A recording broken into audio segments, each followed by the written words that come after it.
Hello friends, मैं हूं आपका दोस्त और होस्ट राहुल और आप सब देख रहे हैं राहुल एक्सप्लेनर। तो चलिए वीडियो को स्टार्ट करते हैं। मूवी के स्टार्टिंग में देखते हैं हम एक अनजान शख्स जो एक सुनसान सड़क पर जा रहा होता है और एक कार उसका पीछा कर रहा था। ये शख्स समझ जाता है और सड़क के उस पार जाने लगता है। फिर वो शख्स पलटकर देखता है कि कार में कोई नहीं था और अचानक उस पर एक आदमी हमला कर देता है और उस शख्स को बेहोश करके अपने कार की डिक्की में लेकर चले जाता है। मूवी आगे बढ़ती है और हम देखते हैं क्रिस को, जो कि पेशे से एक फोटोग्राफर है। और तभी रोज आती है क्रिस को लेने, जो कि क्रिस की गर्लफ्रेंड है। रोज क्रिस को अपने घर ले जाने आई थी अपने पेरेंट्स से मिलाने के लिए। इस पर क्रिस कहता है रोज से कि तुमने अपने पेरेंट्स को बताया है कि मैं एक ब्लैक हूँ। इस पर रोज कहती है नहीं, मेरे पेरेंट्स को कोई फर्क नहीं पड़ता तुम ब्लैक हो या कोई और। फिर ये दोनों कार से रोज के घर जा रहे हैं और क्रिस अपने दोस्त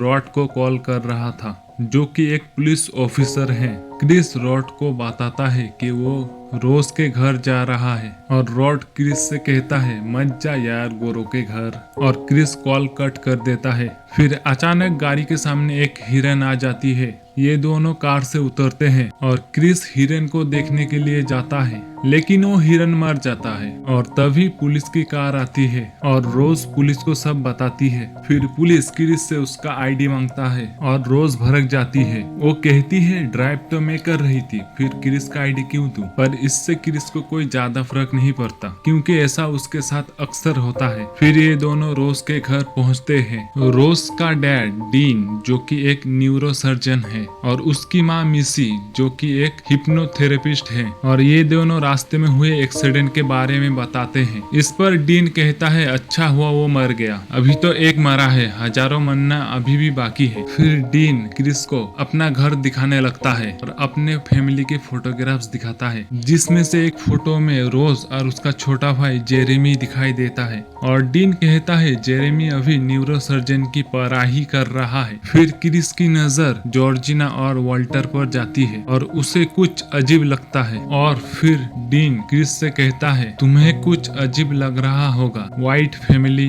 ब्लैक सर्वेंट। डीन बताता है दरअसल जॉर्जिना और वॉल्टर को अपने पेरेंट्स के ख्याल रखने के लिए रखा था, लेकिन उन दोनों के जाने के बाद मैं इन दोनों को जाने देना नहीं चाहता था। जानता हूँ ये थोड़ा अजीब लगता है। फिर ये चारों एक साथ बैठे हुए थे। डीन क्रिस से पूछता है कि तुम्हारे पेरेंट्स क्या करते हैं? इस पर क्रिस कहता है मेरे डैड बचपन से मेरे साथ नहीं रहे और मेरी माँ मैं जब 11 साल का था तब गुजर गई। इस पर मिसी कहती है कैसे हुई उनकी मौत? क्रिस बताता है hit and run. Dean Chris से कहता है तुम स्मोकिंग करते हो? क्रिस कहता है मैं स्मोकिंग छोड़ रहा हूँ। डीन कहता है इसे छोड़ने में तुम मिसी की मदद ले सकते हो। क्रिस कहता है कैसे? फिर डीन बताता है हिप्नोसिस, मैं 15 साल से सिगरेट पीता था, फिर एक दिन मिसी ने मुझे हिप्नोटाइज किया और अभी मन में सिगरेट का ख्याल आने से ही उल्टी आ जाती है। और क्रिस मना कर देता है और डीन क्रिस से कहता है हम खुश है तुम मौजूद हो हमारे इस गेट टुगेदर में। क्रिस कहता है कैसा गेट टुगेदर? इस पर डीन कहता है मेरे फादर साल में एक बड़ी पार्टी रखते थे। और उसी वक्त जेरेमी आ जाता है। फिर ये सब लोग डिनर कर रहे थे। फिर जेरेमी क्रिस को कराटे के लिए चैलेंज करता है, लेकिन क्रिस ने साफ मना कर दिया। फिर आधी रात को क्रिस सिगरेट पीने के लिए बाहर जाता है। क्रिस देखता है वॉल्टर उसके सामने से बहुत तेजी से दौड़ कर आ रहा होता है और उसके साइड से चले जाता है। और इस तरफ देखता है जॉर्जिना अजीब बिहेव कर रही थी।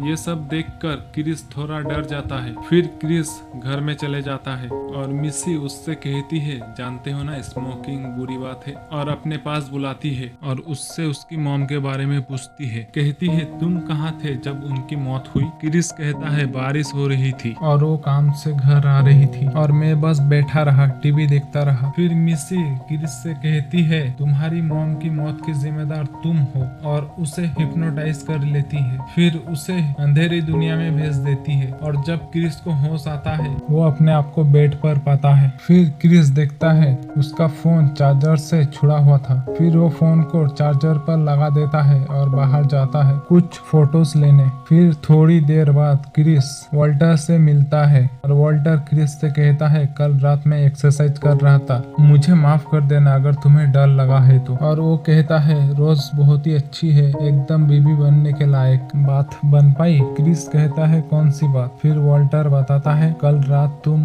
बहुत देर तक मिसी के ऑफिस में थे ना। क्रिस कहता है उसे कुछ याद नहीं है क्योंकि कल रात उसने थोड़ी ज्यादा पी ली थी। क्रिस समझ जाता है कल रात वो सपना नहीं देख रहा था, मिसी ने उसको हिप्नोटाइज किया था। फिर क्रिस जाकर रोज को सब कुछ बताता है। इस पर रोज कहती है मुझे यकीन नहीं हो रहा है कि उन्होंने ऐसा किया। फिर क्रिस रोज से कहता है वॉल्टर ठीक तो है ना। रोज कहती है क्या मतलब है तुम्हारा। क्रिस कहता है शायद वॉल्टर को तुमसे प्यार है और वो मुझसे जल रहा है। और तभी पार्टी के लिए गाड़ियां आने लग जाती है। ये दोनों नीचे जाकर देखते हैं वॉल्टर सबको गले लगाकर स्वागत कर रहा है और सब लोग कुछ अजीब बिहेव कर रहे थे और सब लोग सिर्फ क्रिस की मजबूती के बारे में बात कर रहे थे। फिर क्रिस की नजर जाती है एक ब्लैक पर और वो उससे बात करने के लिए जाता है। तभी उस ब्लैक की वाइफ आ जाती है और वो कहती है मैं हूँ फिलोमिना और क्रिस कहता है मैं हूँ क्रिस,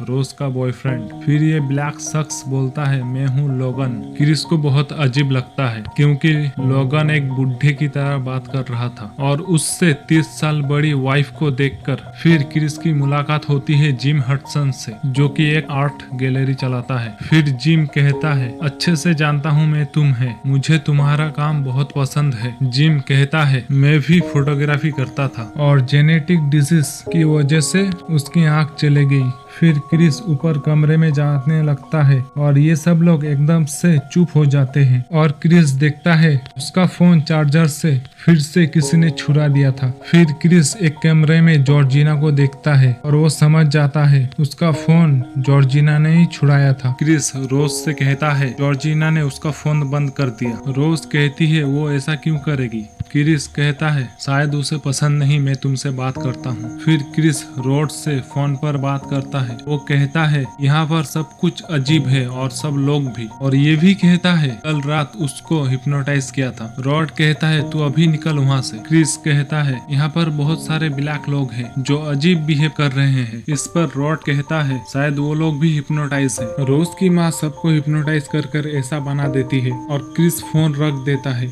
अचानक जॉर्जिना क्रिस के सामने आ जाती है। वो कहती है मुझे माफ कर देना, मुझे बिना इजाजत के आपके सामान को छूना नहीं चाहिए था। क्रिस कहता है कोई बात नहीं, कभी कभी गौरों के बीच रहता हूँ तो डर जाता हूँ। जॉर्जिना कहती है डरने की कोई बात नहीं, वो लोग हमें फैमिली मानते हैं। और क्रिस बाहर चले जाता है और उससे एक आदमी पूछता है तुम्हें क्या लगता है अफ्रीकन अमेरिकन होने के ज्यादा फायदे हैं या फिर ज्यादा नुकसान है। फिर क्रिस लोगन से इसका जवाब कहने के लिए बोलता है और लोगन जवाब दे रहा था और इस तरफ क्रिस अपने फोन से लोगन की छुपके से फोटो ले रहा था और उसके फोन के फ्लैश से लोगन के नाक से खून निकलता है और वो कहता है चले जाओ यहाँ से, बार बार कहता है चले जाओ यहाँ से। दरअसल वो क्रिस को मैसेज दे रहा था। फिर थोड़ी देर बाद डीन और मिसी कहती है फोन के फ्लैश के वजह से उसको दौरा आ गया था। लोगन सबसे माफी मांगता है और वो दोनों घर चले जाते हैं। क्रिस रोज से कहता है ये कोई दौरा नहीं था। इस पर रोज कहती है मेरे डैड एक न्यूरो सर्जन है और उन्हें ये लगता है तो हमें मानना ही होगा। और इस तरफ डीन क्रिस की नीलामी कर रहा था। क्रिस कहता है शायद तुम्हारी मॉम ने ही कुछ किया है और शायद मेरे दिमाग के साथ भी कुछ किया है और मुझे यहाँ से निकलना है। और इस तरफ ये नीलामी जिम हडसन जीत लेता है। क्रिस कहता है जिस दिन मेरी मॉम का एक्सीडेंट हुआ था वो बहुत देर तक जिंदा थी। उस दिन अगर मैंने पुलिस को कॉल कर दिया होता तो शायद आज मेरी मॉम जिंदा होती। इस पर रोज कहती है हम तुरंत यहाँ से निकल जाएंगे। ये दोनों घर पहुँचते हैं तब तक सभी मेहमान घर जा चुके थे और ये सब लोग क्रिस को बहुत ही अजीब तरीके से देख रहे थे। क्रिस कमरे में जाकर रॉड को लोगन की तस्वीर भेजता है और तुरंत रॉड क्रिस को कॉल करके कहता है वो लोगन नहीं अंड्रे है, वीरोनिका का बॉयफ्रेंड था। क्रिस कहता है कौन वीरोनिका। रॉड कहता है टेरिसा की बहन